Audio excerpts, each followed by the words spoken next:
जन्मदिन है, तो आप दोनों को बहुत-बहुत शुभकामनाएँ। Thank you sir. Thank you sir. जी, तो थोड़ा-सा मैं देर में जुड़ा इसलिए आप क्या बात बताए वो मैं ठीक से सुन नहीं पाया, लेकिन अच्छा ल लग रहा था आपका जो लास्ट में वो मैंने सुना। तो चलिए हम आगे चलते हैं और अपने टॉपिक पे आते हैं। तो मैं सभी से चाहूँगा जितने साथी जुड़े हुए हैं, सभी से ये चाहूँगा कि एक बार चैट बॉक्स में बताएँगे कि मेरी आवाज़ सभी तक आ रही है अच्छे से?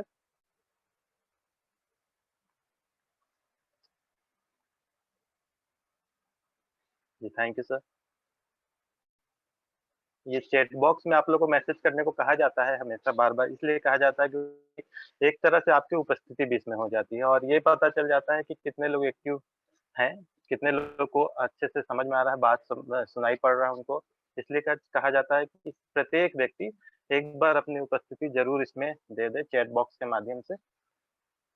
जी, थैंक यू एवरीवन। तो इससे पहले भी हम लोगों ने कई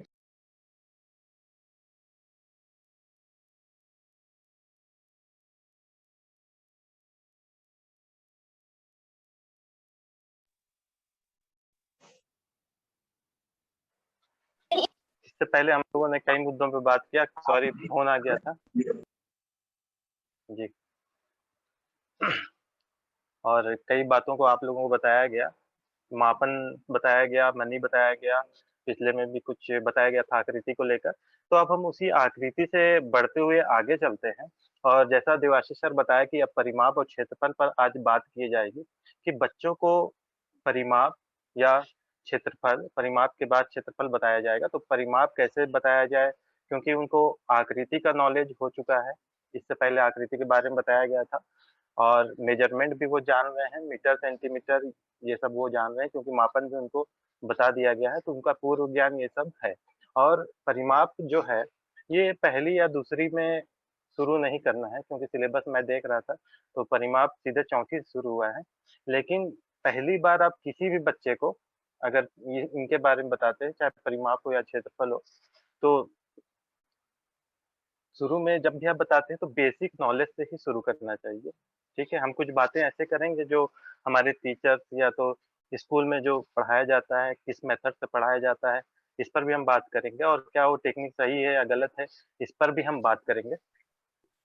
तो पहले हम परिमाप पे चलते हैं और परिमाप कंप्लीट हो जाएगा, तो हम क्षेत्रफल पर बात करेंगे, ठीक है?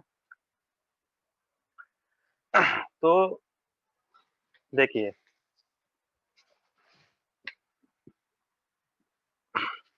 परिमाप समझाना बच्चों को ज़्यादा दिक्कत नहीं होती है, उनको आसानी से समझाया जा सकता है। लेकिन ये हमें इतना आसान लगता है कि हम बच्चों को भी जब समझाते हैं, तो इसी तरह समझाने की कोशिश करते हैं। बच्चों को बोलेंगे कि आज हम परिमाप पढ़ेंगे। देखिए, पहली बार वो बच्चा वो नाम सुन रहा है परिमाप के बारे में और उनको हम क्या कह रहे हैं, आज हम परिमाप पढ़ेंगे और परिमाप निकालना बहुत ही आसान होता है, ठीक है? बहुत ही आसान होता है, इसमें कुछ करना नहीं होता। जैसे ये 10 सेंटीमीटर है, ये 5 सेंटीमीटर है यहाँ तक, यहाँ से यहाँ तक 10 सेंटीमीटर है, यहाँ से यहाँ तक 5 सेंटीमीटर है, यहाँ से यहाँ तक 10 सेंटीमीटर है और यहाँ से यहाँ तक 5 सेंटीमीटर है और हमें क्या निकालना है? परिमाप निकालना है। क्योंकि हम ये सोचते हैं कि परिमाप निकालना तो बहुत आसान होता है, इसमें कुछ ज़्यादा करना नहीं होता है, इसलिए हम बच्चों को भी ऐसे बताते हैं। उनको बताएँगे कि परिमाप इसके चारों इसका लंबाई पूरा नापना है और उसी को जोड़ के निकाल देना है। तो जोड़ना क्योंकि सभी बच्चे जानते हैं इसलिए इसको बताना है कि 10, 5 सेंटीमीटर को जोड़ देंगे, जितना आएगा वही इसका परिमाप होगा। एक बताए, इसको जोड़ के बता दिए जैसे 10, 5, 15, 15, 10, 25 और 5, 30 तो इसका परिमाप आ गया 30 सेंटीमीटर। इसी तरह 2-4 फिगर दिए उनको, उनको 2-4 बार कराए और परिमाप निकालने को है कि सभी को जोड़ दो, परिमाप निकल जाएगा। तो आप लोगों को लगता है कि इस गतिविधि से ऐसा बताने से सभी बच्चे परिमाप को हमेशा याद रख सकते हैं? क्या वो परिमाप को भूलेंगे या याद रहेगा उनको? क्योंकि ये निकाल लेंगे। जोड़ना अगर बच्चों को कहना है कि इसमें जोड़ना है, तो बच्चे निश्चित इसको जोड़कर इसका जो नाप आएगा, लंबाई आएगी। जी। और हमें ये लगता है कि हम बच्चों को क्या सिखा दिए? परिमाप निकालना सिखा दिए, क्योंकि इसमें कुछ विशेष करना नहीं था, सभी को जोड़ देना था और परिमाप प्राप्त हो जाता है। तो इतना सरल था। और लेकिन जैसे सर का जवाब आया कि नहीं सीख सकते बच्चे, हमेशा उनको ये चीज़ याद नहीं रहेगा, क्योंकि वो पहली बार पढ़ रहे हैं। परिमाप वो पहली बार पढ़ रहे हैं। और मैं हमेशा यही बात करता हूँ कि उनको कई एग्ज़ाम्पल दीजिए, कई एग्ज़ाम्पल उनके सामने रखिए, कई उदाहरण रखिए। क्या करना चाह रहे हैं ये वो बच्चे बच्चे बच्चे स्वयं सोचें कि हमको क्या करना है। जब तक इस पर बच्चे नहीं पहुँच पाते, हम ऐसे काम नहीं कर सकते उनके साथ। तो हम ऐसा काम नहीं करेंगे और कई एग्ज़ाम्पल लेंगे। अब जैसे क्या किया जाए, कैसे सिखाया जाए? अगर ऐसे नहीं सिखाया जाए तो कैसे सिखाया जाए? तो इसके लिए है कई चीज़ हमारे पास उपलब्ध होता है, स्कूल में ही उपलब्ध होता है। क्लासरूम में बच्चे हैं, क्लासरूम है आपके पास, फर्श है, क्लासरूम का फर्श है, उसके चारों तरफ दीवाल भी है। एक बच्चे को खड़े कीजिए और बोलिए कि ये जो फर्श है, यहाँ जो रूम है, ये जिसमें हम बैठे हैं, इसके चारों तरफ जो दीवाल दिख रहा है, ठीक है? ये दीवाल चारों तरफ जो है, इसकी लंबाई कितनी है, इसको नापते हैं। तो इसको कैसे नापेंगे? तो बच्चे को एक खड़े किए और बोले कि यहाँ से तुम कदम से गिनो, एक कोना पकड़ा दिए, जैसे 4 कोना होता है, बच्चे कोना जानते हैं, चारों कोना पूछेंगे बच्चों से, चारों कोना बच्चे बता देंगे। एक कोना में खड़ा कीजिए और बच्चे को बोलिए कि अपने कदम से पूरा दीवाल का जो घेरा है, किनारे-किनारे दीवाल की साइड से आप चलकर इस क्लासरूम के फर्श का जो चौड़ाई है लंबाई है, इसको आप बताइए। तो बच्चा अपने कदम से चलेगा और गिन कर बताएगा कि किसी भी बच्चे का हो सकता है 55 कदम हो जाए, एक चक्कर पूरा लगाने में। जैसे यहाँ से शुरू किया, बच्चे को यहाँ खड़ा किए और वो दीवार से कदम से ऐसे-ऐसे चलेगा, पूरा यहाँ तक चलना है, उसको बता दें कि यहाँ तक चल के फिर वहीं वापस जाना है और आप कितना कदम चले, ये बताना है।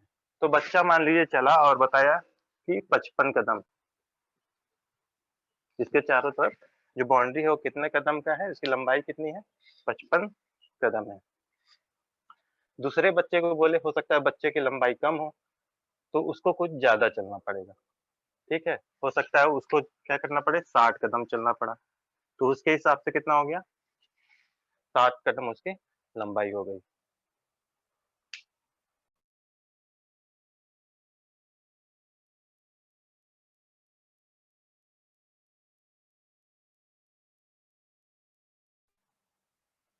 तो ये कितना हो गया, 60 कदम हो गया। तो बच्चे के हिसाब से उसका कदम क्या हो सकता है, छोटा-बड़ा हो सकता है, तो इस हिसाब से नापें।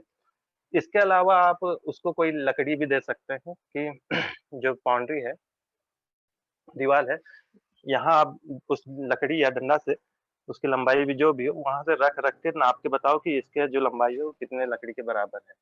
तो हो सकता है वो गिने, बच्चा गिनेगा ही, क्योंकि बहुत आसान है, क्योंकि ये सब गतिविधि कराई गई है विद्यालयों में, मेरे द्वारा भी कराई गई है और बच्चे तुरंत, उनको ज़्यादा कठिनाई नहीं होती। वो तुरंत ये चीज़ बता दे रहे हैं। देखिए, वो नहीं जान रहे हैं कि परिमाप निकाल रहे हैं, लेकिन वो इस फर्श के चारों तरफ जो लंबाई है, उसको वो अपने कदम से बता दे रहे हैं या तो लकड़ी से नाप कर बता दे रहे हैं। हालाँकि हम उनको मीटर, सेंटीमीटर का ज्ञान करा चुके हैं, लेकिन शुरू में इसकी आवश्यकता नहीं है। उनको कदम से ही नापना सिखा सकते हैं और कदम से वो नाप सकते हैं। इसके अलावा आपके पास प्लेग्राउंड भी उपलब्ध होता है, जैसे कबड्डी का ग्राउंड बनाया है, तो उस कबड्डी का अगर ग्राउंड बनाया है, इस तरह का कबड्डी का ग्राउंड बनाया है, तो उसकी लंबाई भी आप बच्चों के द्वारा नापने को कह सकते हैं। हो सकता है कि बच्चे रस्सी से भी नाप कर बता दें कि उसकी लंबाई कितने रस्सी के बराबर है, कितना लंबा है। मतलब कितनी लंबाई है, ये पता चलना चाहिए उसके बाहरी घेरे का। ये सब गतिविधि है। चलिए हम और आगे बढ़ते हैं।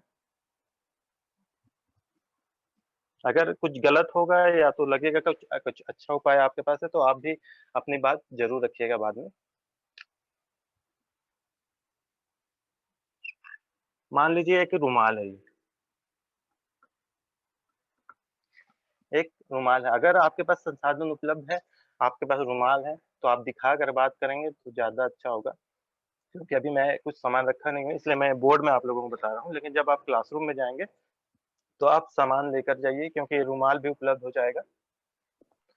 अब ये रुमाल है, इसके तरफ इसमें अब जैसे मान लीजिए कोई बच्चा है, उसकी मम्मी को कढ़ाई करना है, ठीक है?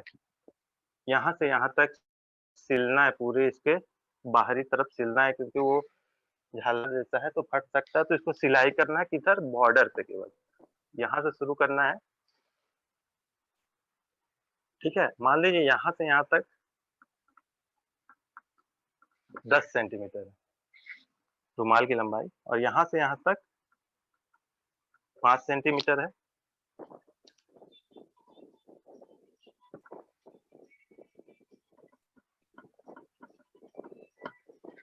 ये रुमाल में हमें क्या करना है? सिलना है किनारे में बॉर्डर की ओर, इसके चारों तरफ सिलना है, ठीक है? इसकी लंबाई कितनी 10 सेंटीमीटर है, इसकी कितनी 5 सेंटीमीटर है, मतलब यहाँ से लेके यहाँ तक 10 सेंटीमीटर है, यहाँ से लेके यहाँ तक 5 सेंटीमीटर है, क्योंकि आप बच्चों को नापना सिखा चुके हैं। यहाँ से यहाँ तक क्या है 10 सेंटीमीटर है और यहाँ से यहाँ तक क्या है 5 सेंटीमीटर है। तो हमें कितना धागा लगेगा, इसके चारों तरफ सिलाई करने में हमें कितना धागा लगेगा, आप इसका जवाब चैट बॉक्स में दे सकते हैं।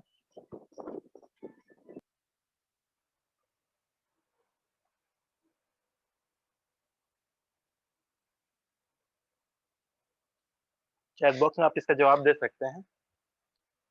सबसे पहले जवाब आया सर का 30 सेंटीमीटर। एक बार समझ लीजिए कि यहाँ से यहाँ तक 10 सेंटीमीटर है, यहाँ से यहाँ तक 5 सेंटीमीटर है, यहाँ से यहाँ 10 सेंटीमीटर, यहाँ से यहाँ तक 5 सेंटीमीटर, और हमें यहाँ बॉर्डर बनाना है धागे से, ठीक है? तो कितना लंबा हमें लगेगा? 30 सेंटीमीटर ललिता जी का जवाब आ रहा है। धागे की जो लंबाई होगी, 2 लोगों को जवाब आया।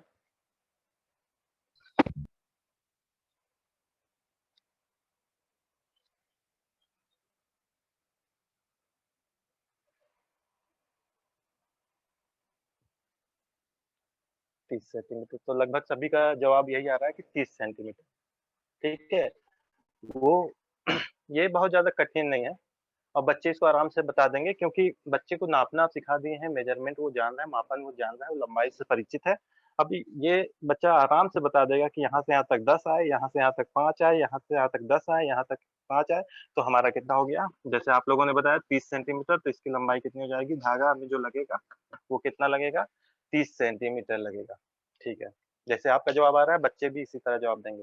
अभी वो नहीं जान रहे हैं कि हम परिमाप पढ़ रहे हैं, लेकिन वो ये जान रहे हैं, उनके मन में ये बैठता जा रहा है क्योंकि अभी 2 एग्जाम्पल 3 एग्जाम्पल ले लिया गया है, तो उनके मन में बैठता जा रहा है कि हम अभी तक जो भी सीख रहे हैं, वो क्या सीख रहे हैं? बाहर का ही सीख रहे हैं। जो चीज़ है, जैसे रुमाल है, तो उसके बाहर का सीख रहे हैं। क्या लंबाई होता है, कितना लंबाई है, उसको घेरने में कितना लंबाई लगा।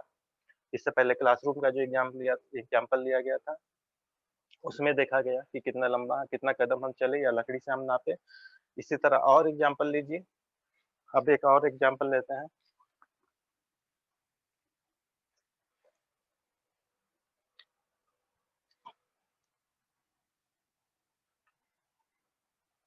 एक सीता नाम की बच्ची है, ठीक है? उसने यहाँ फूल लगाया है, गार्डन है, गार्डन में उसने फ्लावर लगाया है।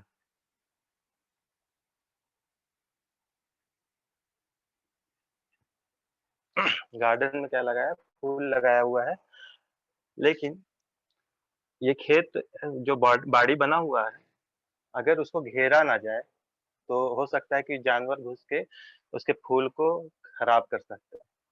तो वो बच्ची चाह रही है कि इसको हम घेरा कर दें, ठीक है? इस पे बाउंड्री कर दें। बाउंड्री किससे करें? या तार से किया जा सकता है, तो तार से घेरा करना चाह रही है, तो घेरा वो कहाँ करेगी? इसके क्या करेगी? जहाँ से बाड़ी बना हुआ है, वहीं घेरा करेगी ना चारों तरफ। चारों तरफ से क्योंकि घुसने की संभावना है, तो चारों तरफ वो क्या करना चाह रही है? घेरा करना चाह रही है। मान लीजिए ये 20 मीटर है, ये 15 मीटर है,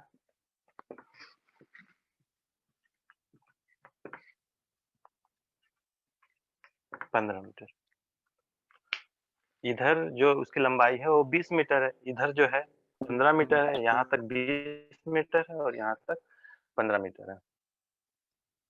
ठीक है? तो उसको कितना लंबा तार की आवश्यकता होगी, वो कितना तार लगाएगी इसमें कि ये जो उसका खेत है, वो घेरा पूरी तरह से हो जाए। उसे कितना तार खरीदना होगा या तो लगाना होगा, इंतज़ाम करना होगा। बता सकते हैं आप लोग?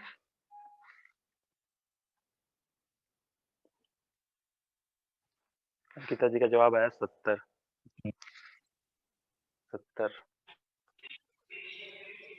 देखिए सभी के जवाब आए, सभी का क्या जवाब आया कि 70 मीटर उसको तार लगाना होगा। तो आप लोग बता सकते हैं कि ये कैसे आप लोग जाने कि 70 मीटर ही लगेगा इसमें?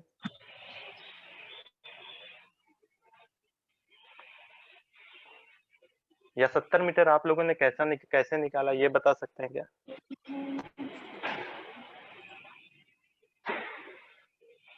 जोड़ के, ठीक है। तो सबको क्यों जोड़ रहे हैं? क्योंकि हमें क्या करना है, घेरा करना है, मतलब 20 ले आए, फिर 15 की आवश्यकता होगी, फिर 20 की आवश्यकता होगी, फिर 15 की आवश्यकता होगी। तो कुल लंबाई निकालने के लिए सभी को क्या करना पड़ेगा? जोड़ना पड़ेगा। ठीक है? तो अब देखिए हम लोग 3 एग्जाम्पल ले लिए और बच्चे तीनों एग्जाम्पल में ही देख रहे हैं कि अभी तक हम लोग जो भी बात किए हैं, वो सिर्फ किसी भी चीज़ के बाहर की जो है उसका लंबाई निकालने की बात की है। ठीक है? तो जो बाहरी घेरा होता है, ठीक है? किसी भी चीज़ के बाहर का जो लंबाई होता है, घेरने में जो भी लंबाई लगता है, उसके चारों तरफ जो भी लंबाई होती है, उसका जो बाहरी आवरण होता है, वो कितना लंबा होता है, इसी पे बात करते हैं और इसी को हम क्या कहते हैं? परिमाप कहते हैं। क्योंकि ये जैसे खेत था, तो इसके इसकी लंबाई नापनी थी हमें, कि इसके बाहर जो बाउंड्री है, ये कितना लंबा है। यहाँ से लेके एक चक्कर पूरा लगाने में, उसका एक चक्कर चाहे वो किसी भी शेप का हो, चाहे किसी भी आकार का हो, उसका एक चक्कर अगर लगाते हैं, तो एक चक्कर जो लगता है, उसको क्या कहते हैं? उसका परिमाप कहते हैं। इसी तरह और दूसरा एग्ज़ाम्पल भी ले सकते हैं। एग्ज़ाम्पल कमी नहीं है, बहुत सारे एग्ज़ाम्पल आप ले सकते हैं। मान लीजिए यही एक मैदान है, इसपे एक बच्चे को दौड़ना है, उसके किनारे-किनारे दौड़ना है। इसके चारों तरफ चक्कर लगाना है, एक चक्कर पूरा लगाना है, यहाँ से दौड़ना शुरू करता है।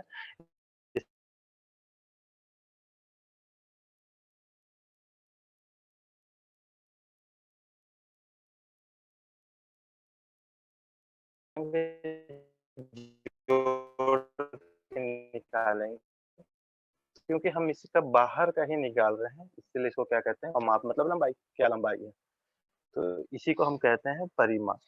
इसके अलावा बहुत सारे एग्ज़ाम्पल हैं, उसको आप बच्चों के सामने रख सकते हैं और बहुत सारे विधि है जिसको भी आप बच्चों से करा तो कदम में उसका लंबाई आएगा, जो उसका परिधि है, उसका जो परिमाप है वो कदम में आएगा। लकड़ी से नाप रहे हैं तो लकड़ी के हिसाब से आएगा और मीटर, सेंटीमीटर से नाप रहे हैं आप किसी चीज़ को, किताब है, कॉपी है, आप उसकी भी लंबाई उनको नापने को कह सकते हैं और उसके चारों तरफ क्या जो बॉर्डर है वो कितना लंबा है। ऐसे आप एग्ज़ाम्पल उनके सामने रख सकते हैं।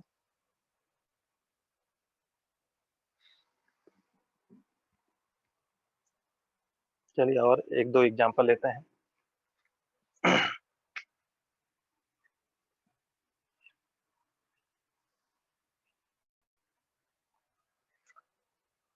इसको आप ज़मीन में भी करा सकते हैं, ग्राउंड ले जाइए, वहाँ भी करा सकते हैं और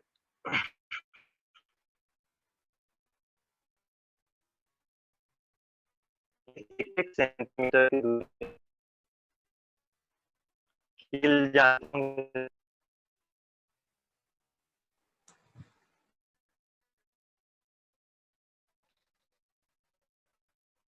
सेंटीमीटर दूरी कर देना। कीलें और धागा से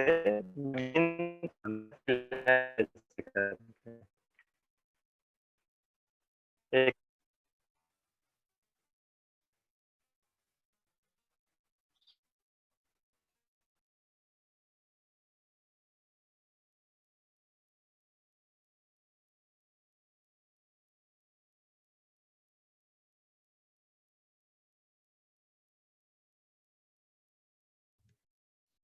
लगता है आलोक सर का कुछ इंटरनेट में प्रॉब्लम की वजह से वो डिस्कनेक्ट हो गए, वो पुनः जुड़ते होंगे।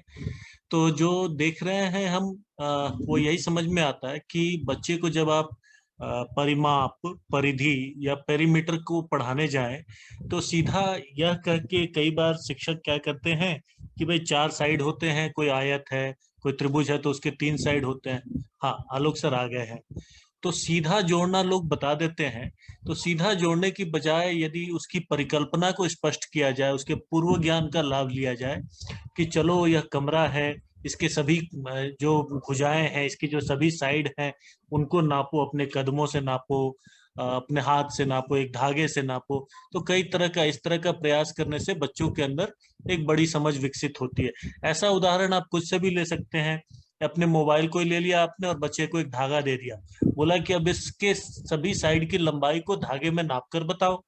तो इस तरह से बच्चे के अंदर परिकल्पना जो विकसित होगी वो स्थायी होगी। आलोक सर, आप सुन पा रहे हैं? आप जुड़ चुके हैं?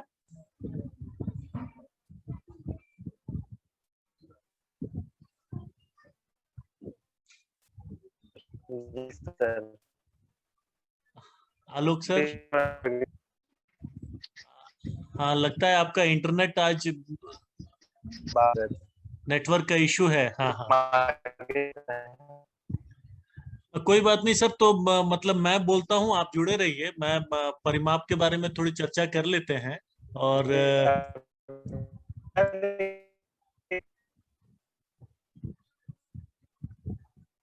आपकी आवाज नहीं आ रही है स्पष्ट सर।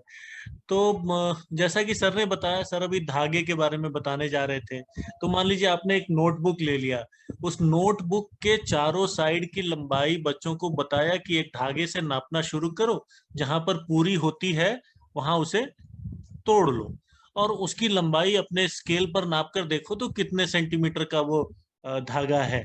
तो इस तरह बच्चे को समझ में आएगा कि वह कैसे उसके बॉर्डर्स को नापता हुआ, आखिर बॉर्डर्स की लंबाई क्या है। तो यह परिकल्पना उसके अंदर स्पष्ट होती चली जाएगी और वह समझ जाएगा परिमाप का मतलब बाहरी जो बॉर्डर है, बाहरी जो भुजाएं हैं, उनकी सीमाओं पर जो हम उनको नापते हैं वही परिमाप है। और इस एक तरह से बच्चा जब इस बात को समझ जाएगा स्पष्ट रूप से, तो बच्चा जो कोई भी आकृति होगी, चाहे वह त्रिभुज हो, चाहे वह चतुर्भुज हो, पंचभुज हो, सभी का परिमाप आसानी से निकालने में सक्षम रहेगा। और जैसे जैसे बच्चा इस विषय को समझता है, वैसे वैसे हम तरह तरह के डिफरेंट, विभिन्न प्रकार के उसको प्रश्न दे सकते हैं, विभिन्न प्रकार की परिस्थितियां दे सकते हैं, विभिन्न प्रकार के वस्तुएं दे सकते हैं जिनका परिमाप वह स्केल से भी नाप कर बताए, आपको रूलर से नाप कर बताए, कागज पर जोड़कर बताए। तो इस तरह से बच्चा जब विभिन्न प्रकार प्रकार की चीजों का उपयोग करेगा तो वह आपको बेहतर से समझ पाएगा। प्रायोगिक रूप में जब इसको हम परिमाप को कहाँ कहाँ इस्तेमाल करते हैं, तो परिमाप एक ऐसी अवधारणा है जिसका प्रयोग आम जीवन में भी कई जगह होता है। आम जीवन में भी कई जगह होता है। तो मान लीजिए कि अगर हम अपने उंगली में कोई अंगूठी पहनते हैं तो हम वहां भी परिमाप का उपयोग कर रहे होते हैं।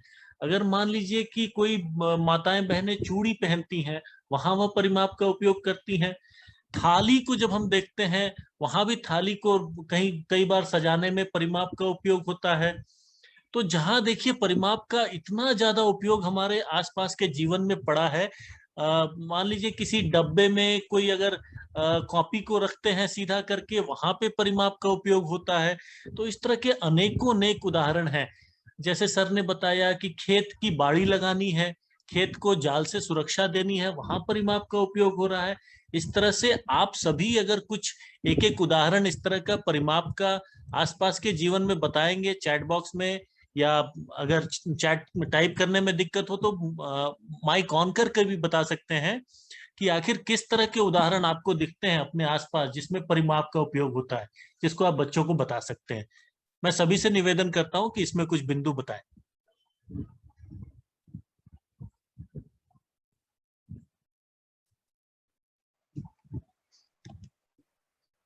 जो भी उदाहरण आपको समझ में आता हो बेझिझक बताइए इसमें।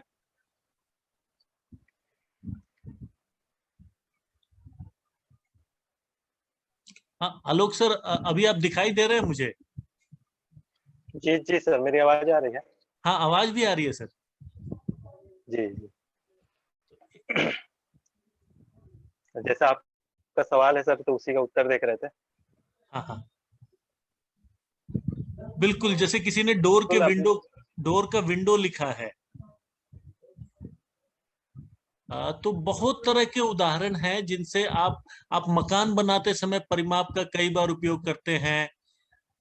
बच्चे कई बार जाने अनजाने परिमाप का उपयोग करते हैं। तो अब मैं, हाँ, फेंसिंग में करते हैं। अब मैं आलोक सर से निवेदन करूंगा कि वह इसको आगे ले चलेंगे। आलोक सर। जी, जी बिल्कुल।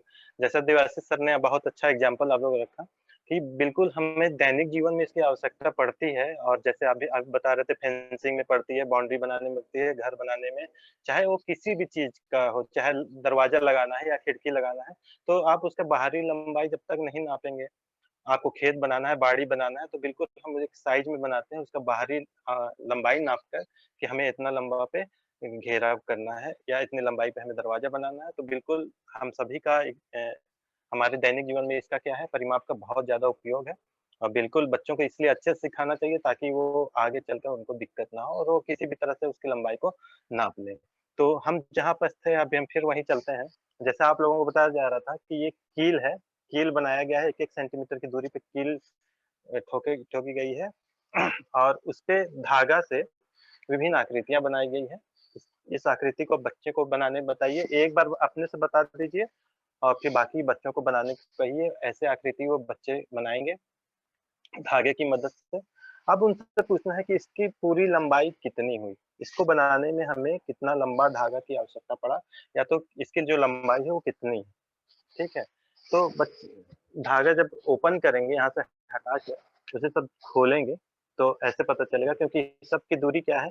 1-1 सेंटीमीटर है। जितना भी यहाँ डॉट दिख रहा है, ये सब कील गाड़ा गया है और 1-1 सेंटीमीटर के डिस्टेंस पे गाड़ा गया है और धागा जब खोलते हैं, तो क्योंकि यहाँ से यहाँ तक 1 सेंटीमीटर है, यहाँ से भी 1 सेंटीमीटर, ये भी 1 सेंटीमीटर, ये भी 1 सेंटीमीटर की दूरी पे गाड़ा गया है।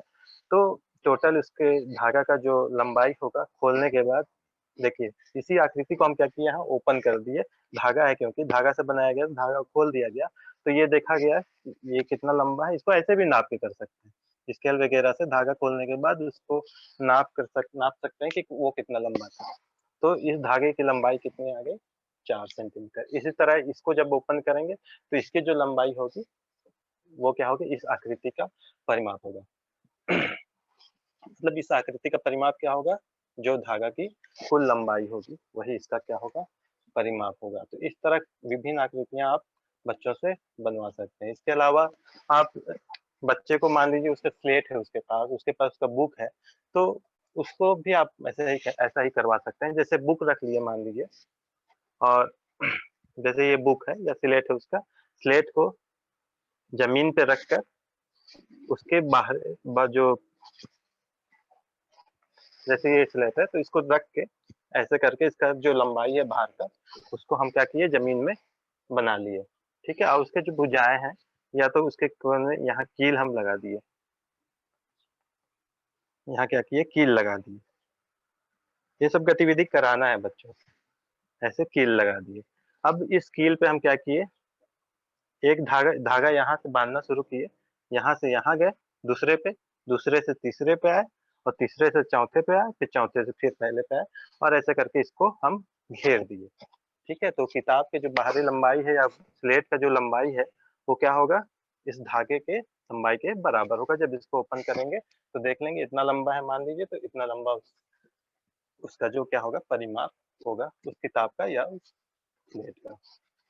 तो इस तरह कई गतिविधि आप जब कराएँगे, तो बच्चों को ये समझ में आने लगेगा कि परिमाप क्या होता है और जैसे एग्ज़ाम्पल लिया गया कि फूल लगाए हैं गार्डन बना के, तो उसमें घेरा लगाना।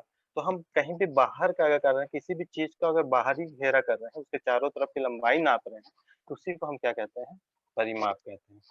जब इतना ज़्यादा गतिविधि कराएँगे, तो बच्चे इसको समझने लगेंगे और फिर बहुत आसानी से वो समझ जाएँगे कि ये परिमाप को उसकी जो लंबाई है जैसे ये 4 सेंटीमीटर है और ये 4 सेंटीमीटर है, ये 4 सेंटीमीटर है, ये 4 सेंटीमीटर है। तो क्योंकि इसको हम सबको जोड़ दे रहे हैं, तो हमारा क्या निकल जाता है, उसका लंबाई निकल जाता है बाहर का। तो परिमाप समझ जाने के बाद, क्योंकि आप परिमाप का मतलब वो समझ चुके हैं, तब वो निकालना भी इसको आसानी से सीख जाएँगे। फिर विभिन्न चीज़ उपलब्ध होता है, जैसे माचिस का डिब्बा है, मान लीजिए माचिस के डिब्बे का परिमाप निकलवाइए, उसके बाहर ऊपरी सरफेस का क्या निकलवाइए, परिमाप निकालिए, अपने उसके बुक का निकलवाइए, कंपास बॉक्स उपलब्ध है उसका लंबाई निकलवाइए। इस तरह विभिन्न चीज़ का क्या करवाइए, उससे बच्चे से परिमाप निकालने को कहिए और बच्चे उस परिमाप को या पेरीमीटर को उसके आराम से बता देंगे कि इसके चारों तरफ की लंबाई कितनी है। वो चाहे स्केल से नाप के बताएँ, या तो उनको अगर मीटर सेंटीमीटर दे दिया गया है, उनको बता दिया गया है कि इसकी लंबाई इतनी है और चौड़ाई इतनी है, तब भी बच्चा परिमाप आराम से निकाल लेगा, क्योंकि वो परिमाप समझ चुका है। इसके अलावा आप ये भी कर सकते हैं, जैसे कि ये तो जैसे इसमें भुजा है, ठीक है? इसमें भुजा उपलब्ध है, चाहे ये लाइन से बना हुआ है, तो ऐसी आकृति का तो वो निकाल सकता है। तो इसके अलावा जैसे चूड़ी होता है, चूड़ी है, हाँ, और जैसे रिस्ट है, ये कलाई है, इसको निकालना है, तो इसको आप टेलर के पास जो टेप होता है, फीता से बच्चे को नापने को दे सकते हैं, फीता का उपयोग कीजिए, उनको नाप के बताइए, उन्हीं को नापने दीजिए, वो अपने दोस्त की कलाई नापेंगे, अपने कलाई को नापेंगे, चूड़ी को नापेंगे कि कितना ये लंबा है इसका बाहर का, गोलाकार आकृति की लंबाई वो निकालेंगे, या तो धागे की मदद से निकालेंगे, धागा लपेट के भी चूड़ी के चारों तरफ धागा लपेट के चूड़ी की लंबाई निकाल सकते हैं कि उसके बाहरी कितना लंबाई है। तो इस तरह का गतिविधि करा सकते हैं। इसके अलावा आप विभिन्न चित्र बना सकते हैं और बच्चे को नापने को दे सकते हैं, और बच्चे नाप के उसका लंबाई भी निकालेंगे। और जैसे ये आकृति है, तो अब बच्चे इसको नापेंगे, ये कितना लंबा है, यहाँ से यहाँ तक कितना लंबा है, यहाँ से यहाँ तक कितना लंबा है, यहाँ से यहाँ तक कितना लंबा है। ये पहले इसका लेंथ नापेंगे, उसके बाद इसका क्या निकालेंगे, परिमाप। तो इस तरह का बहुत सारा उनको आकृति बनाने को कहिए, और उसको पहले वो नापें स्केल से, फिर कितना सेंटीमीटर है, उसके बाद उसकी क्या निकालें, लंबाई निकालें। तो इस तरह परिमाप की जो अवधारणा है, बच्चे अच्छे से समझ जाएँगे, और फिर किसी भी आकृति को अगर उनको दिया जाता है परिमाप निकालने का, तो बच्चे उसको आसानी से निकाल लेंगे। ठीक है? तो परिमाप पे किसी को कुछ कहना है? क्योंकि शायद हमारा 4 मिनट के बाद मीटिंग क्लोज़ हो जाएगा। फिर हम उसके बाद क्षेत्रफल पर बात करेंगे। हाँ, 2 मिनट में मीटिंग क्लोज होगी सर, और सारे जी, साथी वापस इसी लिंक पर क्लिक करके फिर जुड़ जाएंगे हम लोग, क्योंकि सेशन और चलेगा इसके आगे भी। 40 मिनट में सेशन अपने आप कट जाता है, तो कई नए साथी आज जुड़े हैं, तो आप लोग लिंक पर पुनः क्लिक करके जुड़ जाएंगे।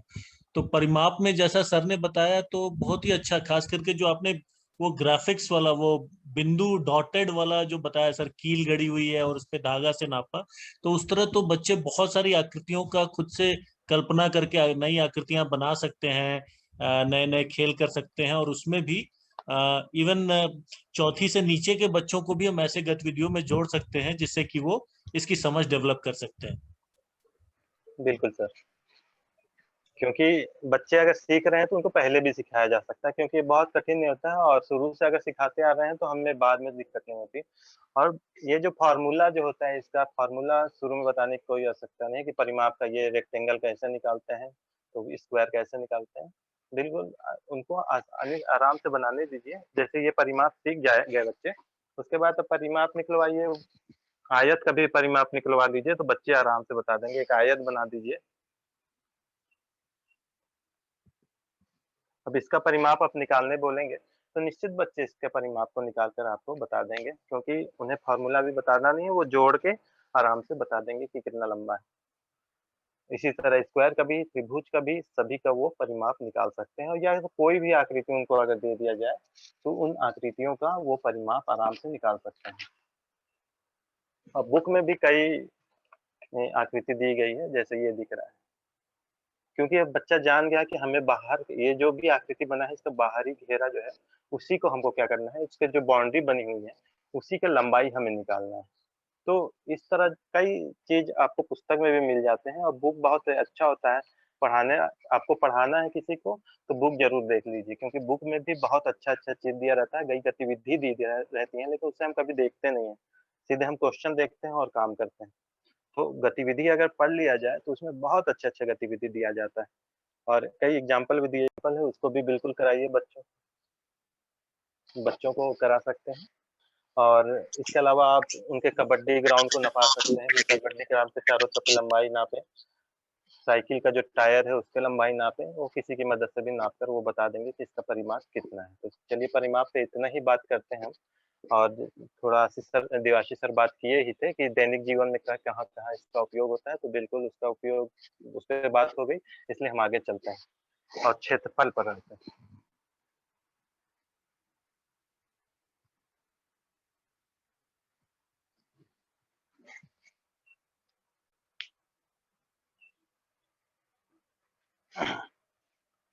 तो चलिए क्षेत्रफल बात करते हैं।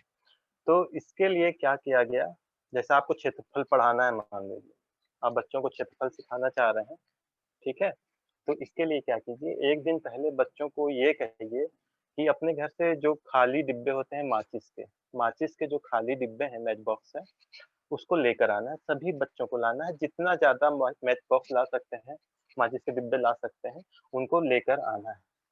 अब बच्चों को ये लगेगा कि क्यों ऐसा कह रहे हैं सर, और क्यों माचिस का डिब्बा हमें स्कूल लेकर आने को कह रहे हैं। शुरू से देखिए, आपको पढ़ाना कल है, लेकिन उत्साहित बच्चे आज ही हो गए हैं। गतिविधि क्योंकि हम आज ही शुरू कर दी, हमसे माचिस का डिब्बा मंगा था, और माचिस सोचते हैं, वो बच्चे माचिस की बात की जाती है तो सोचते हैं जरूर कुछ ना कुछ खेल होगा आज। अब अगले दिन बच्चे माचिस का डिब्बा लेकर स्कूल आते हैं, सभी बच्चे बहुत सारा माचिस का डिब्बा लेकर आते हैं। अब उनसे क्या करना है, वो माचिस के डिब्बे का क्या इस्तेमाल करना है। आप लोग सोच सकते हैं कि माचिस के डिब्बे का क्या इस्तेमाल होगा, क्योंकि हम क्षेत्रफल पढ़ने जा रहे हैं।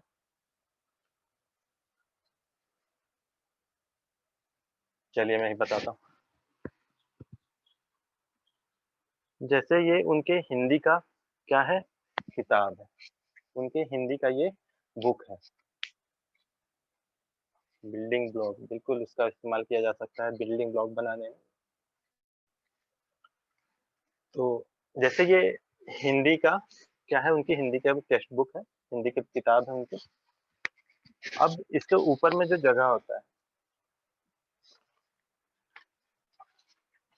जैसे ये बुक है, ठीक है, तो इसके ऊपर में कितना जगह है, इसमें अगर कोई वस्तु रखें, अगर हम इस पर हम कोई वस्तु अगर रखें तो कितना वो वस्तु कितने इसको कवर कर देगा, या तो पूरी तरह से इसको ढक देगा।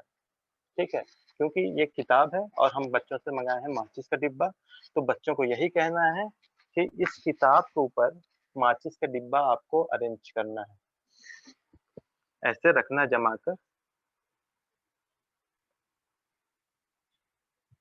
और पूरी तरह से ढक ले। दूसरी बात ये कि एक डिब्बे के ऊपर दूसरा डिब्बा नहीं रखना है, उसको ऐसे अरेंज करना है कि एक ऊपर एक ना हो, एक ही जगह।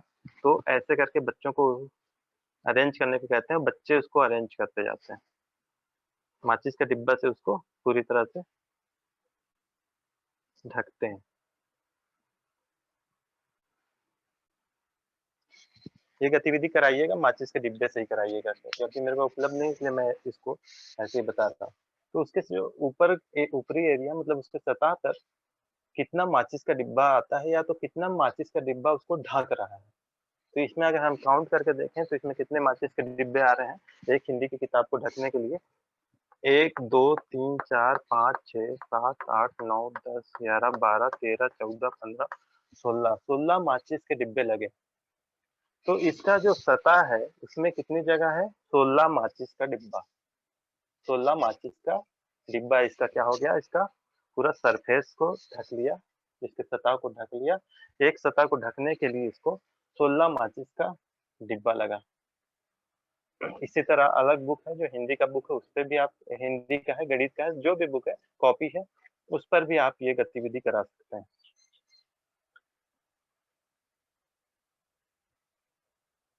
और इसको ढकने के बाद कोई जगह नहीं बच रहा है, ठीक है।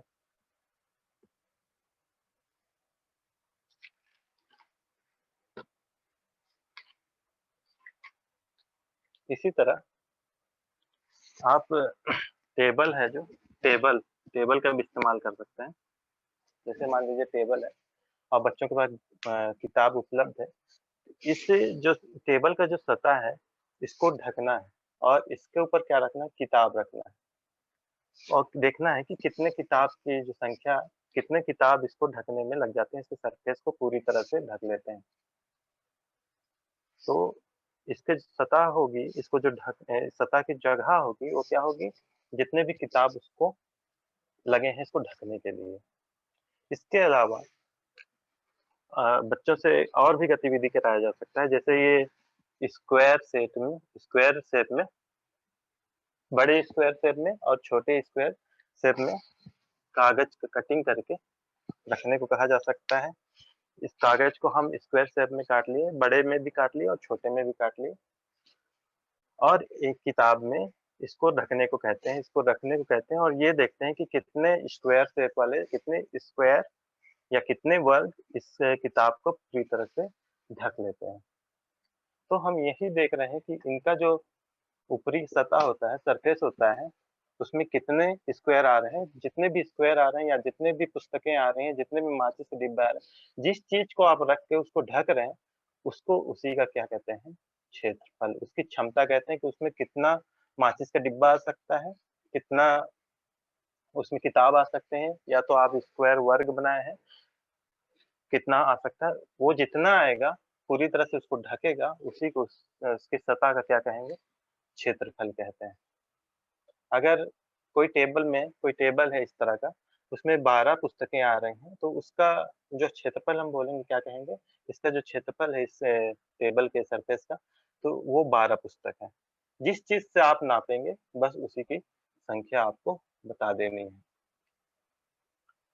तो इस तरह का बहुत सारा इस्तेमाल आप कर सकते हैं। कई खाली डिब्बे का इस्तेमाल कर सकते हैं और उसको अरेंज कराकर देख सकते हैं। और बच्चों के सामने बुक है, टेबल है, चार्ट बॉक्स है, चार्ट है, तो इन सब में क्या कर सकते हैं, आप पेज ऑफ द कॉपी से नाप सकते हैं, बुक से नाप सकते हैं, मैच बॉक्स से नाप सकते हैं, कॉपी से नाप सकते हैं, जो भी संसाधन उपलब्ध है, कई गतिविधि उनसे करा सकते हैं। आपके पास जो भी उपलब्ध है उससे करा सकते हैं और उसका जो क्षेत्रफल है, उसकी जो क्षमता है, ये पता लगा सकते हैं। परिमाप में हम क्या कर रहे थे कि उसको बाहरी लंबाई देख रहे थे कि वो कितना लंबा है बाहर, और क्षेत्रफल में हम देख रहे हैं कि उसमें कितना जगह है, उसमें कितने लोग आ सकते, पूरी तरह से उसको ढक सकते हैं, पूरी तरह से।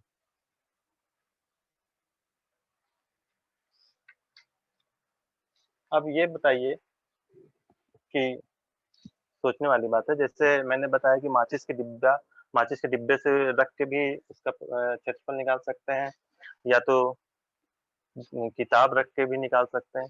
लेकिन चूड़ी, जैसे चूड़ी है मान लीजिए, क्या चूड़ी से भी निकाला जा सकता है इसका क्षेत्रफल? जैसे इसमें माचिस रखे तो यहाँ हम क्या रख रहे हैं,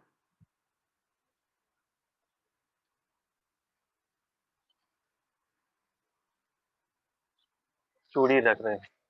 तो चूड़ी रखने से क्या पूरा जगह उसका भर जाता है, कोई भी खाली जगह नहीं रहता है? क्या चूड़ी से भी इसका परिमाप क्षेत्रफल निकाला जा सकता है?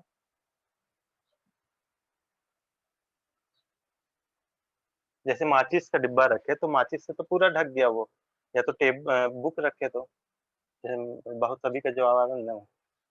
बिल्कुल, क्योंकि ये जगह खाली नहीं होना चाहिए, पूरी तरह से उसको क्या करना चाहिए, ढक लेना चाहिए। चूड़ी रखेंगे तो पूरी तरह से वो नहीं ढकेगा। तो ऐसा चीज से ही हम क्षेत्रफल निकाल सकते हैं जो पूरी तरह से उसको ढक ले। तो क्षेत्रफल में यही है, बच्चों को गतिविधि यही कराना है हम लोगों को, कि पहले माचिस के डिब्बे से नापने सिखाएं, बाद में उनको बताएं कि इसके जो क्षेत्रफल हम निकाल रहे हैं, इसमें जो संख्या आ रही है वही उसका क्या है, क्षेत्रफल। ठीक है, अभी हम स्क्वायर मीटर या स्क्वायर सेंटीमीटर की बात नहीं कर रहे हैं, अभी माचिस के माध्यम से बता रहे हैं।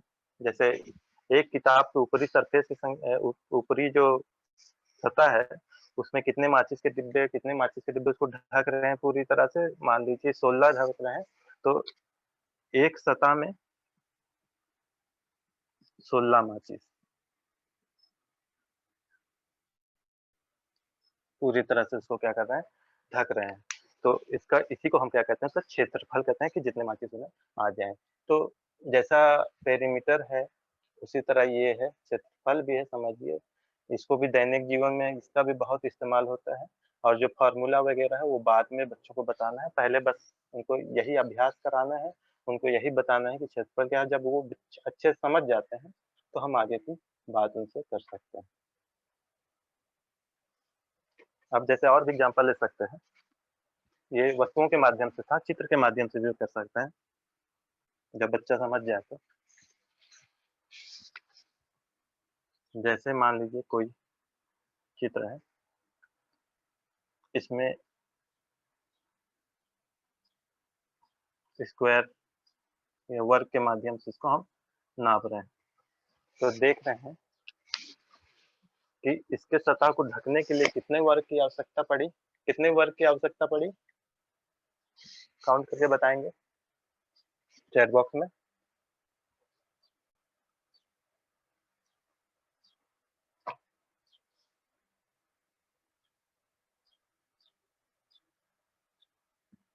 नौ। जैसे काजल जी का भी जवाब है 9। तो देख रहे हैं कि 9 स्क्वायर इसको पूरी तरह से ढक रहे हैं, तो इसको हम क्या बोलेंगे? 9 वर्ग। इसको क्या कहेंगे? 9 वर्ग। इसका सरफेस है, एरिया है। ठीक है, और इसी में विभिन्न आकृति भी आप बना सकते हैं। इसी तरह का शेप आप तैयार कीजिए। अब उस आकृति में कैसे बच्चों को निकालना है वो भी आप सिखा सकते हैं।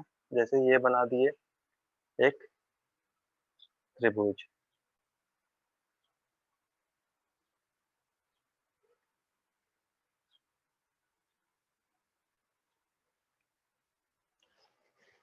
अभी इसमें हम ये देख रहे हैं कि एक पूरा दिख रहा है हमें, एक स्क्वायर तो दिख रहा है, एक वर्ग हमें दिख रहा है, ठीक है? तो इसका क्षेत्रफल कोई बता सकता है कि इसका कितना क्षेत्रफल हुआ?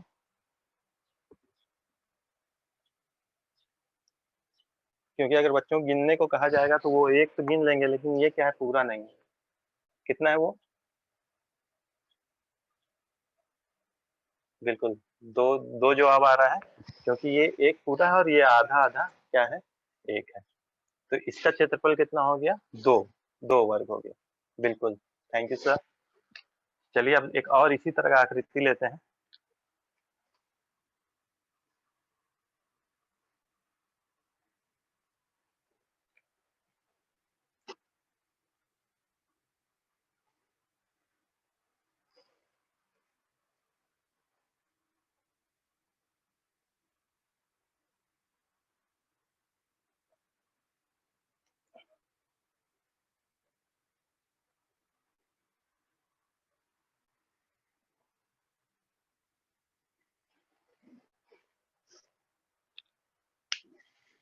इस आकृति का क्षेत्रफल कितना हो जाएगा?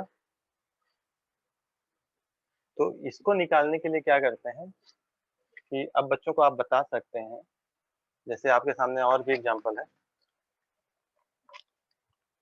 कि जैसे ये आपको दिख रहा होगा। तो इसको निकालने का एक तरीका होता है कि जो पूरा दिख रहा है उसको तो हम एक गिनेंगे। जो पूरा दिख रहा है जैसे ये पूरा दिख रहा है।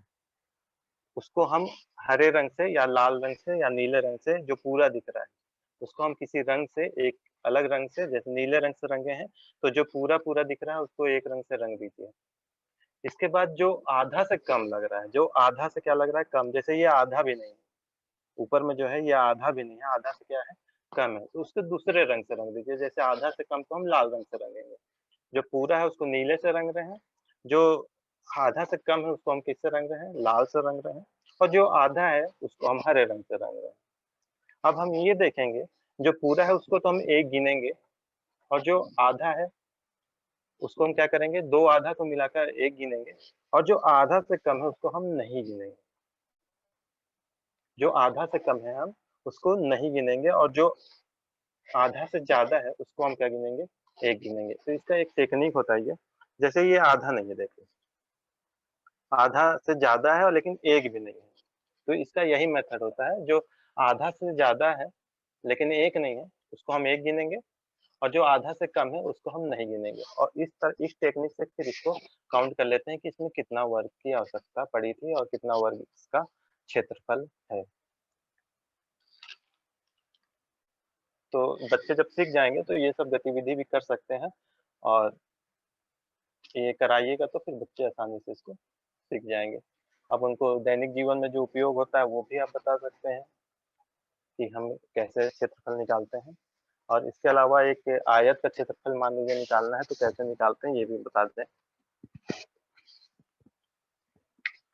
अब चलिए ये सब आकृति का वो क्षेत्रफल निकालना सीख चुके हैं माचिस के डिब्बे की सहायता से या किताब की सहायता से। अब हम आयत का क्षेत्रफल निकालते हैं। मान लीजिए इधर 5 सेंटीमीटर है, इधर 3 सेंटीमीटर इसकी क्या है, लंबाई। लंबाई 5 है और चौड़ाई क्या है, 3 सेंटीमीटर।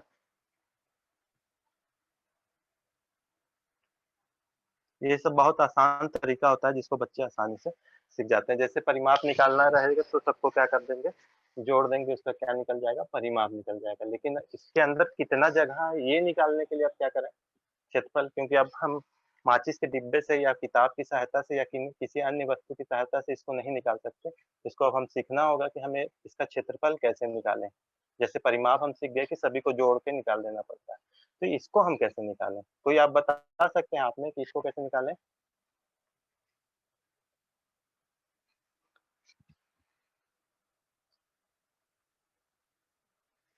क्षेत्रफल ग्रिड बनाकर, very good sir, thank you sir. बिल्कुल, तो अब हम ग्रिड कैसे बनाएं, जैसे सर का जवाब आ रहा है 16। तो जवाब नहीं देना इसको, बस जैसे सर बताए कि ग्रिड बनाकर हम इसका क्या निकाल सकते हैं, क्षेत्रफल निकाल सकते हैं। तो बिल्कुल कैसे बनाए, ग्रिड कैसे बनाए। तो ये देखिए 5 सेंटीमीटर है, ये 5 सेंटीमीटर है, तो इसको 5 भागों में बांट दीजिए लंबाई की तरफ से। 1 2 3, अब देखिए 1 2 3 4 5 भागों में इसको हम क्या किए, बांट दिए। क्यों क्यों बांटे, क्योंकि ये 5 सेंटीमीटर का था। इधर कितना सेंटीमीटर है, 3 सेंटीमीटर इसकी चौड़ाई है, तो चौड़ाई को हम कितने भागों में बांट देंगे, 3 भागों में बांट देंगे। ये स्क्वायर शेप में ग्रिड बनाना है, स्क्वायर शेप में ही ग्रिड बनेगा, क्योंकि हम नाप के नहीं बना रहे हैं इसलिए ऐसा रेक्टेंगल शेप में दिख रहा है। तो ये वर्ग के आकार का ही दिखेगा। तो अब इसको हम काउंट करके देखें कि कितना, देखिए कितना ग्रिड इसमें बना। तो 1 2 3 4 5 6 7 8 9 10 11 12 13 14 15, कितने ग्रिड बने, 15। तो या तो वर्ग बनाए हैं तो 15 वर्ग बने, और कितना है, सेंटीमीटर है, इसीलिए क्या लिखेंगे, 15 वर्ग सेंटीमीटर। इसका क्या निकल जाएगा, क्षेत्रफल निकल जाएगा। इसके अलावा भी एक एग्जांपल और ले सकते हैं, इसको आप लोग बताइएगा। यहाँ 3 सेंटीमीटर इसकी लंबाई है और चौड़ाई 2 सेंटीमीटर है, तो इसका क्षेत्रफल कितना हो जाएगा, कितने ग्रिड इसमें बनेंगे।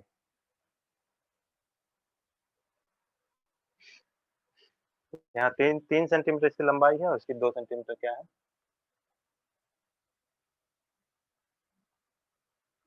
तो हाँ बिल्कुल, ग्रिड बनाना है। ग्रिड कैसे बनाना है, 3 सेंटीमीटर जिधर से उसको 3 भागों में बांट दीजिए और इसको 2 भागों में बांट दीजिए, और काउंट करके देखिएगा तो कितना आ जाएगा, 6 सेंटीमीटर स्क्वायर। तो ये तरीका होता है। और अब ये भी आप देख सकते हैं कि बहुत सारा एग्जाम्पल लेंगे, 5 एग्जाम्पल, 6 एग्जाम्पल लेंगे, 7 एग्जाम्पल लेंगे, और ऐसे ग्रिड बनाकर उसका जवाब बच्चे निकालना सीख जाएंगे, उनको मजा भी आने लगे। लेकिन कुछ कंक्लूजन भी इसमें हम निकालते हैं जब हम आयत का क्षेत्रफल या निकाल रहे हैं। तो इसमें हम क्या निकाल रहे हैं कि देखिए, जैसे यहाँ लंबाई इसका 5 सेंटीमीटर था, चौड़ाई 3 सेंटीमीटर था, तो इसका जो उत्तर आया कितना आया, 15 आया। जब इसका लंबाई 3 सेंटीमीटर था, चौड़ाई 2 सेंटीमीटर था, तो इसका उत्तर 6 सेंटीमीटर, जो 6 वर्ग सेंटीमीटर आया, जैसा आप लोगों ने निकाला। इसी तरह कई चीज होते हैं, कई एग्जाम्पल लेंगे, तो अलग-अलग सभी का लेंगे, लेकिन सभी में यही कंक्लूजन निकलेगा कि एक बार गुणा करके देखिए कि 5 और 3 का जब हम गुणा करेंगे तो कितना आ रहा है, 15 आ रहा है। 3 और 2 का जब हम गुणा करेंगे तो कितना आएगा, 6 आएगा। और जो भी एग्जाम्पल आप लिए रहेंगे, तो उसमें सभी में देखेंगे कि जो हमारा ग्रिड बन रहा है, ग्रिड की जो संख्या है, वो गुणा करने के बराबर आ रहा है। क्योंकि ये छोटा संख्या था, जैसे 5 था, 3 था, तो हम इसका क्या बना लिए, ग्रिड बना दिए। लेकिन अब यहाँ मान लीजिए 555 है और 333 है, तो उतना ग्रिड बनाना संभव नहीं है। तो उसके लिए फिर हम क्या करेंगे इन दोनों को, क्योंकि हमारा गुणा करने से उत्तर आता है, इसलिए इन दोनों को हम लंबाई और चौड़ाई को क्या कर देते हैं, गुणा कर देते हैं। तो तब भी हमारा जो ग्रिड की संख्या है उतनी ही आती है। तो ये क्षेत्रफल निकालने का तरीका था और लगभग आज का जो हमारा सिलेबस था, लगभग पूर्ण हो चुका है। अभी आप लोगों को कुछ कहना, अपने सवाल रखने हैं तो बिल्कुल आप रख सकते हैं, नहीं तो फिर हम सीधे देवाशीष सर के पास चलते हैं। बहुत बहुत धन्यवाद सर। एक सवाल आ रहा है, इसका फॉर्मूला क्या होगा? इसका फॉर्मूला लेंथ इनटू ब्रेड्थ निकल के आ रहा है। सर ने फॉर्मूला फिर लंबाई ऑब्जर्वेशन, गुणा चौड़ाई हो जाएगा। हाँ, लंबाई गुणा चौड़ाई हो जाएगा आयत का जो क्षेत्रफल का फॉर्मूला। और फॉर्मूला पे आज काफी लगता है सर नहीं गए हैं, और फॉर्मूला कैसे बच्चा खुद फॉर्मूले की ओर बढ़े प्रयोग से, वह भी इसमें ग्रिड मेथड से निकल कर आता है। तो अगले क्लास में शायद वह विषय देखा जा सकता है। इस बीच में यदि कोई प्रश्न अगर है किन्हीं को, किसी साथी को, तो खुलकर आप हैंड रेज करें या आप चैट बॉक्स में पूछें, कहीं भी पूछ सकते हैं।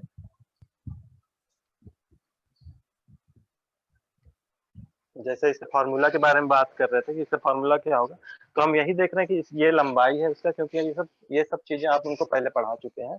आयत की लंबाई है और ये क्या है, चौड़ाई। हर जगह क्या कर रहे हैं, लंबाई और चौड़ाई का ही गुणा किया जा रहा है। इसलिए जब आयत का हम क्षेत्रफल निकालते हैं तो लंबाई को किससे गुणा करना है, चौड़ाई से गुणा कर देना है। जितना लंबाई है और जितना चौड़ाई है, दोनों को क्या कर देना है, गुणा कर देना है। क्योंकि ये आप एग्जाम्पल लिए थे ग्रिड बनाकर, और ग्रिड किस शेप में था, वर्ग के आकार का ही ग्रिड बनेगा। लंबाई से अगर नाप के बनाया जाए तो वर्ग के आकार का ही बनता है। तो वर्गाकार रहता है, इसलिए इसको क्या कहते हैं, वर्ग। अगर सेंटीमीटर है तो सेंटीमीटर, और मीटर है तो मीटर लिखा जाता है। बच्चों को बस इतना ही बताना है, उनको ज्यादा नॉलेज अभी शुरू में नहीं देना है। बस वो इतना जान जाए, वर्ग सेंटीमीटर, वर्ग मीटर, और कैसे आ रहा है ये तो बच्चे देख लिए हैं शुरू से ग्रिड बनाने के बाद से। तो इसका फॉर्मूला यही होगा। और किन्हीं को कोई सवाल पूछना है तो बिल्कुल आप पूछ सकते हैं।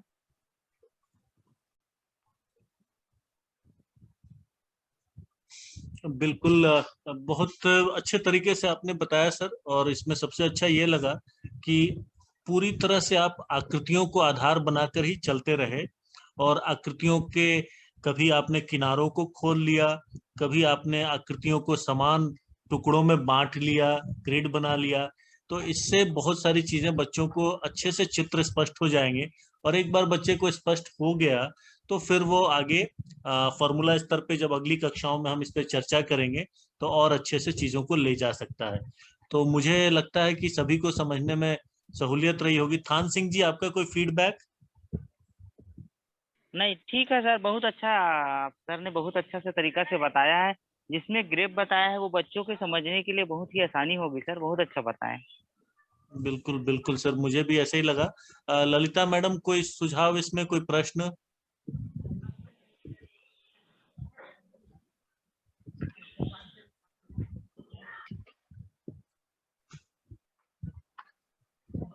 ललिता मैडम तक आवाज। संतोष जी, आपको कोई प्रश्न इसमें कुछ भी?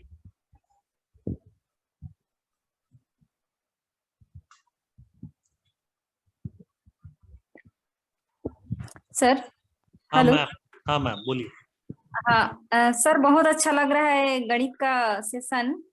ऐसे लग रहा है कि बचपन में ठीक से पढ़ नहीं पाए हैं और अभी बहुत अच्छा मौका मिला है, और अच्छा से हम लोग भी जान पाएंगे और बच्चों को भी अच्छे से बता पाएंगे। बहुत अच्छा क्लास चल रहा है सर। नहीं मैडम, बहुत बहुत धन्यवाद, आपने मेरे मन की बात कही। मुझे मन करता है कि शायद मैं भी बच्चा हो जाता एक बार और आलोक सर से जी क्लास सर। लेता। इस तरह से जी, हम किसी लोग ने, को सौभाग्य मिला है सर। इस तरह से कोई पढ़ा दिया होता बचपन में तो कितनी चीजें कितने सही समय पे आसान हो गई रहती। तो वास्तव जी में सर। आलोक सर, बहुत बहुत अच्छा लगा है।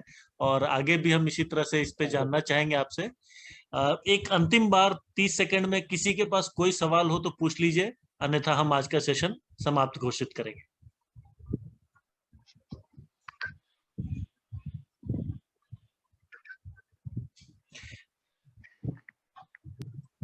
हेलो। ठीक है। हाँ, मयंक जी पूछिए, मयंक जी। हाँ सर, मेरा नाम भी मयंक कुमार है, मैं भी गणित का स्टूडेंट ही हूँ। जी जी और जो मतलब मेरा तो क्वेश्चन नहीं है, लेकिन मैं भी तारीफ के लिए 2 शब्द बोलना चाहूंगा जी कि सर जो मेथड यूज किए और जो एग्जाम्पल है, वो एग्जाम्पल बहुत ही अच्छी है और अच्छा है। मैं भी मतलब बच्चों को पढ़ाता हूँ, लेकिन मतलब इतना मैं भी डिटेल नहीं पढ़ा पाता। लेकिन जी। आज जो सर ने जो मेथड बताया ना, वो बहुत तारीफ के काबिल। नहीं नहीं, थैंक यू, बिल्कुल Mayank thank ji, you sir. मतलब हम सभी आलोक सर के इस विषय के बहुत कायल हैं कि वो मतलब बिल्कुल जो बच्चा देखता है, जो चीज को देख के समझ सकता है, उस तरीके से वो बड़े बड़े कॉन्सेप्ट पढ़ा देते हैं। तो आलोक सर, पुनः हम सभी आपको धन्यवाद करना चाहते हैं, सारे ज्ञानदूत साथी, सारी ज्ञानशाला टीम जी, आपको थैंक धन्यवाद करना चाहती है। और इसी तरह से आगे हम अभी एक दो विषय जो हमारे बचे उनको ले चलेंगे और भविष्य में हम चर्चा करेंगे गतिविधियों के ऊपर। हम फिर आगे आपसे मार्गदर्शन सतत लेते रहेंगे। तो बहुत बहुत धन्यवाद सर यू। जुड़ने के लिए। Thank you sir, thank you thank sir. You sir. Thank you sir. Thank you.